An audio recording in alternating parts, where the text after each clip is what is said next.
Hey everybody. Decided I'd start off doing a session for mental well-being during these very interesting times that we're all going through. A lot of stuff going on, and a lot of people. It's a lot of up and downs, a lot of uncertainty. So this is it's May the 24th, almost Memorial Day, and this is what came up for today. So we started off with the kidneys internally holding the emotion of fear. And that was linking to the cervical aspect of the reptilian brain. That was all in relation to being flexible and which way to turn.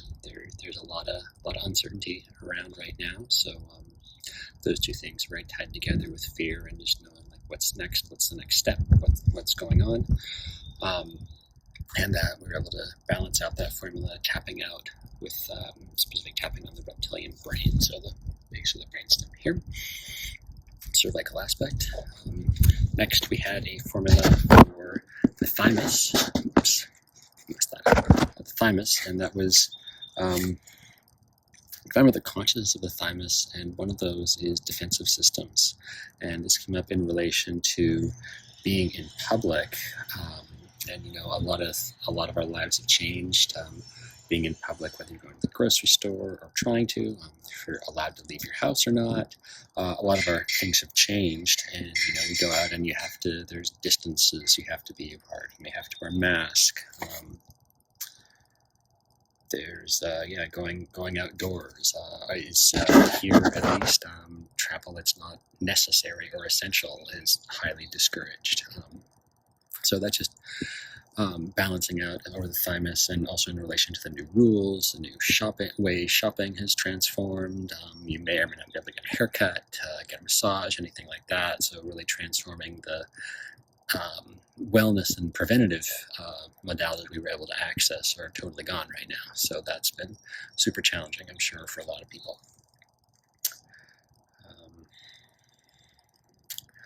And the thymus consciousness as well was involved. So we were looking into it's a heart protector energetically. So it was really taking a lot of that extra energy of like, hey, have to protect everything, do what's best for me.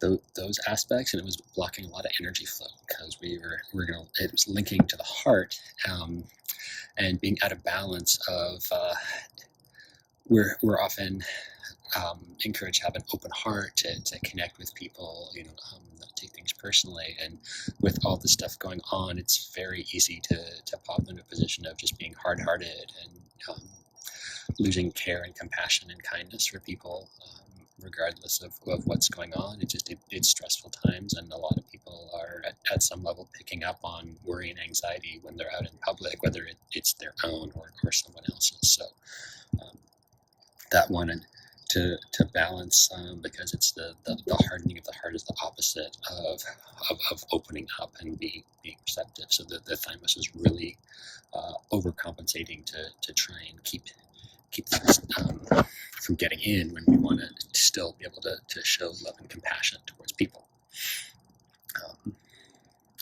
Those two were combining and linking to the small intestine, and small intestine's consciousness of discernment, being able to use our own intuition, our own abilities to decide, like, hey, what's right for me, what's safe for me, and in all areas of life, whether that's, hey, I'm going to go into this school program, or I'm going to take this job or something else. But really, with so much uncertainty we're going through now, it's like what authority are we believing? Are we going with our own intuition, our gut feelings, our independent critical analysis of what's happening? Are you following mainstream media? Are you following alternative media?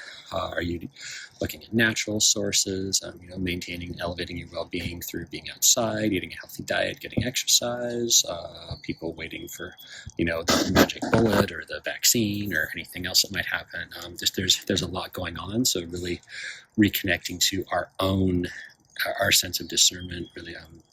Balancing that back, bringing that back up to where you would like to be, just observing that shift. And for that one, we tap over the head a couple times, the heart a couple times, and the pelvis or sorry, the gut brain a couple times, and then specifically over the heart with hands on the heart.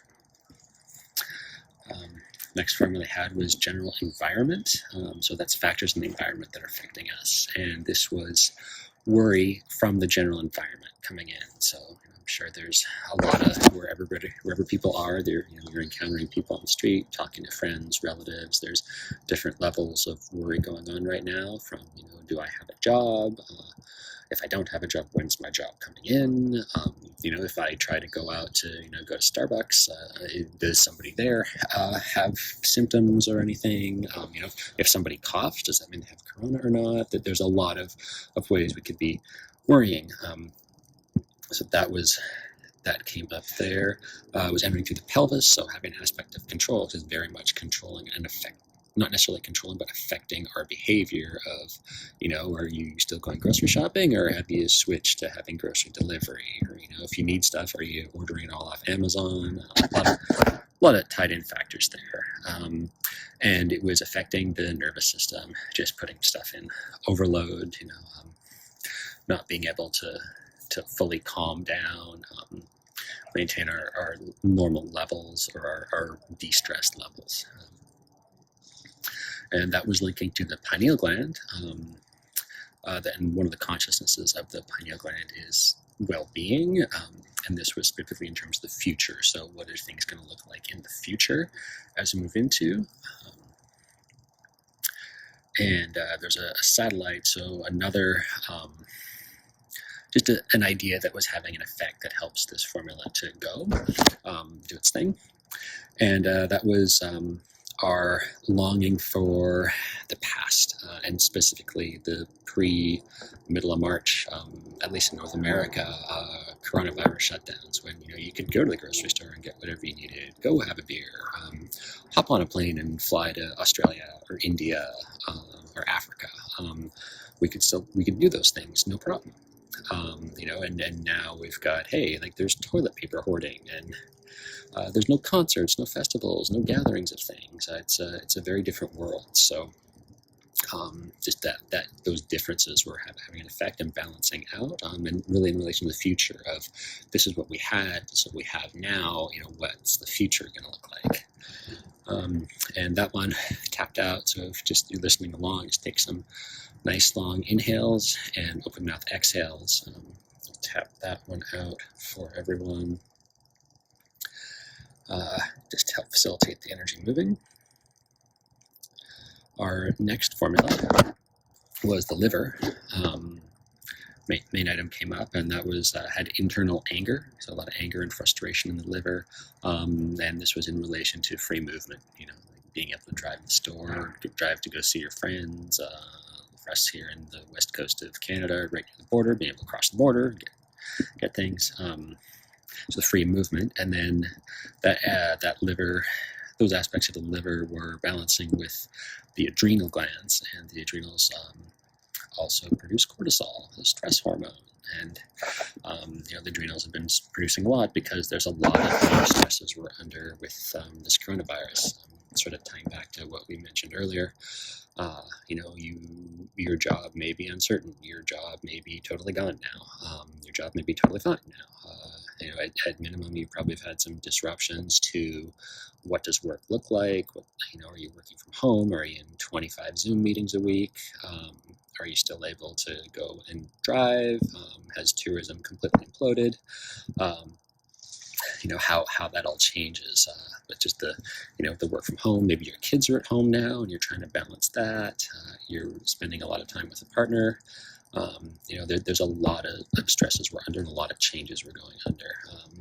And another,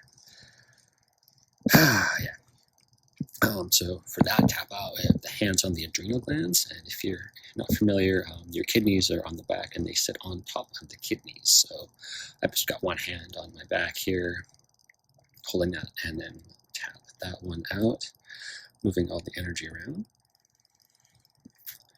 Our next formula that came up was hydration, and this was a specific hydration of the brain, specifically the frontal lobes and the cortex. A lot of our thinking happens, and came up in relation as well to thinking about all things we don't like about this. there's been some great changes.